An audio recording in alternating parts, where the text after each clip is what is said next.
सरहद पर तैनात हिंद के जांबाजों ने पाकिस्तान को ऐसा धोया कि अब वो कभी ऐसी हिमाकत नहीं करेगा। लेकिन ऑपरेशन सिंदूर और उसके बाद दोनों देशों के बीच बने हालात में भारत के रक्षा कवच ने एक अहम रोल प्ले किया है और दुश्मन के हवाई हमलों का आसमान में ही मलबा बना दिया। कौन से हैं वो हथियार जिनसे पाकिस्तान थर थर कांपता है? एलओसी से देखिए जी न्यूज की यह special ground report.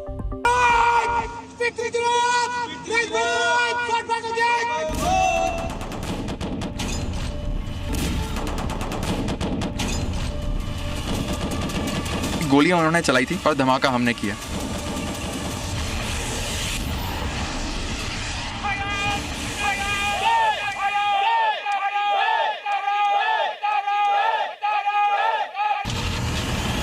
दहाड़ते tank, दंदनाती gun और हाईटेक तकनीक से लैस डिफेंस सिस्टम। हिंदुस्तानी सेना के ये वो हथियार हैं जिनके नाम से ही पाकिस्तान की नींद उड़ गई। ऑपरेशन सिंदूर में पाकिस्तान को सबक सिखाने के लिए ऐसे ही खतरनाक हथियारों का इस्तेमाल किया गया जो एलओसी के पास तैनात हैं। सुरक्षा के लिहाज से हम आपको सटीक लोकेशन तो नहीं बता सकते, मगर हवा का कवच, आकाश मिसाइल डिफेंस सिस्टम, ताकतवर L-70 गन और खतरनाक टैंक पाकिस्तान के नापाक मंसूबों को नस्तनाबूद करने के लिए एलओसी के पास मुस्तैद किए गए हैं।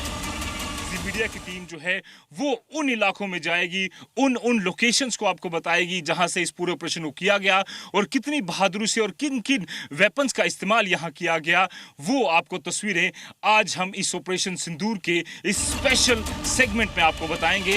ताकतवर हथियारों की तैनाती में सबसे पहले बात L-70 गन की, जिसने पाकिस्तान को सबक सिखाने में बड़ा रोल प्ले किया। ये एक मीडियम आर्टिलरी गन है जो दुश्मन के हवाई हमलों को खाक कर देती है। L-70 गन को मूल रूप से स्वीडन की बोफोर्स कंपनी ने डेवलप किया है, लेकिन अब इसे लाइसेंस के तहत भारत में ही बनाया जाता है। L-70 40 mm गन को रडार, इलेक्ट्रो ऑप्टिकल सेंसर और ऑटो ट्रैकिंग सिस्टम के साथ अपग्रेड किया गया है। करीबन 10 से 15 किलोमीटर तक ये जो वेपन है वो मार कर सकता है, ये जो गन है वो मार कर सकती है और इसकी मारक क्षमता की वजह से ही इसे कई गुना ज़्यादा खास जो है वो इसे माना जाता है। इसमें अगर हम बात करें तो पहले जो रडार है वो पहले ड्रोन को देखती है, उसे इंटरसेप्ट करती है और उसे पूरी तरह से गिराने में फिर यहाँ से जो जवान हैं वो यहाँ पर शूट करते हैं। इनके अंदर अत्याधुनिक जो कैमराज हैं वो लगे हुए हैं जिसमें अंधेरे में और सुबह के टाइम दोनों समय यानी कि नाइट विजन जो कैमरास हैं वो भी इसमें लगे हुए हैं। इस L-70 गन की सबसे बड़ी खासियत यह है कि ये 4 किलोमीटर तक प्रति मिनट 240 से 330 राउंड फायर कर सकती है, यानी ड्रोन के झुंड पर हर मिनट में ये औसत 300 राउंड फायर कर सकता है। नए अपग्रेडेशन के बाद इसे दुश्मनों के रडार को चकमा देने लायक भी बना दिया गया है। मीडियम आर्टिलरी गन की मारक क्षमता करीब 28 से 30 किलोमीटर बताई जा रही है, लिहाजा ड्रोन के झुंड को खत्म करने में ये अब माहिर है। इसमें आपके जितने भी रडार्स होते हैं उनका इनपुट एक स्क्रीन पे आता है इंटीग्रेट होके, वो हमारा जो यहाँ पे वेपन एंड पे जो हमारा ऑपरेटर होता है उसको मिलता है, जिसकी वजह से वो इजीली अपना पता लगा सकता है कि कहाँ से कौन सा टारगेट आ रहा है और वेपन एंड से हम लोग उस पर निशाना मार के उसे गिरा सकते हैं। सूत्रों के मुताबिक जम्मू कश्मीर से भारतीय सेना ने अब तक 18,000 से ज्यादा आर्टिलरी शेल्स फायर किए हैं। इस ऑपरेशन में 50 से ज्यादा पाकिस्तानी सैनिक मारे गए, जबकि कई पाकिस्तानी पोस्ट पूरी तरह तबाह करके रख दी गई।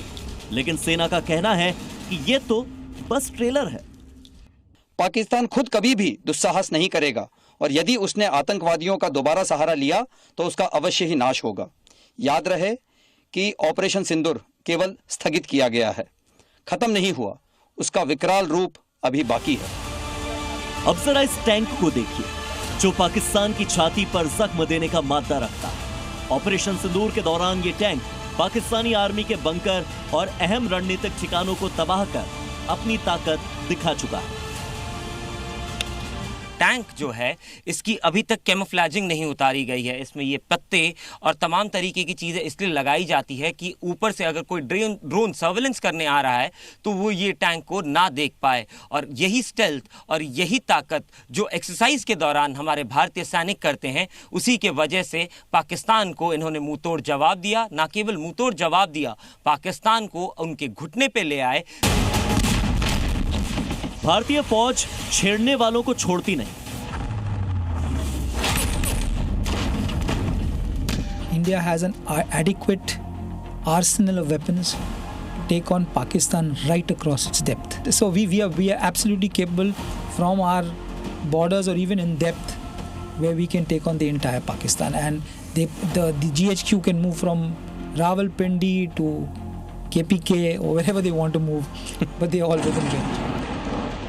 अटैक हुआ है नूर खान बेस पे। तभी तो पाकिस्तान के आतंक के कई अड्डों को न सिर्फ तबाह किया, बल्कि मुनीर की सेना के नापाक करतूतों और हवाई हमलों को आकाश डिफेंस सिस्टम ने आसमान में ही धुआं कर दिया। जवान 2400 घंटे यहाँ पर तैनात रहकर यही चेक करते रहते हैं कि हवा में कौन सा ऑब्जेक्ट उड़ रहा है, क्या वो एनिमी की तरफ से कोई थ्रेट भेजा गया है। और हमने देखा जिस तरह से लगातार लाल लाइट्स जम्मू के अलग अलग इलाकों में चमकारे मारती रही और वो सिर्फ और सिर्फ लाइट बनकर रह गई। उसका कारण ये था कि आकाश तीर जैसा हमारे पास एक इक्विप्ड एंटी ड्रोन सिस्टम जो है वो यहाँ पर मौजूद था। भारतीय सेना ने हर मोर्चे पर दुश्मन को मुंहतोड़ जवाब देकर अपनी ताकत का फिर से लोहा मनवा लिया और पाकिस्तान को यह बता दिया कि अब हिमाकत करोगे तो मिट्टी में मिल जाओगे। ब्यूरो रिपोर्ट, जी मीडिया।